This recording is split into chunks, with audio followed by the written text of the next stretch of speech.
bossing, sa mga interesadong maging green GSM driver dyan sa Depot 1, Caloocan, pwede po kayong mag-walk-in. Meron po tayong 1-day process hiring tomorrow. So may mga parating tayong unit dyan sa may Depot 1. Kaya need natin ng mga additional drivers. So kailangan nyo lang gawin, dalhin yung mga initial requirements like syempre driver's license, pro, non-pro, welcome po yan. Basta may restriction kayo ng pang 4 wheels, dala kayo ng SSS, PhilHealth, Pag-ibig, PIN number kung meron po kayo nyan, dalhin nyo, and pa-xerox nyo na din.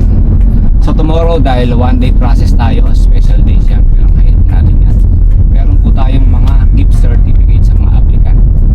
Then kapag na-handover sa inyo yung unit at natanggap kayo, naipasa nyo yung test drive, OJT, and magkandak ng training, syempre handover plus 5 kilos of rice. Meron din tayong mga games and freebies sa mga dadalo bukas.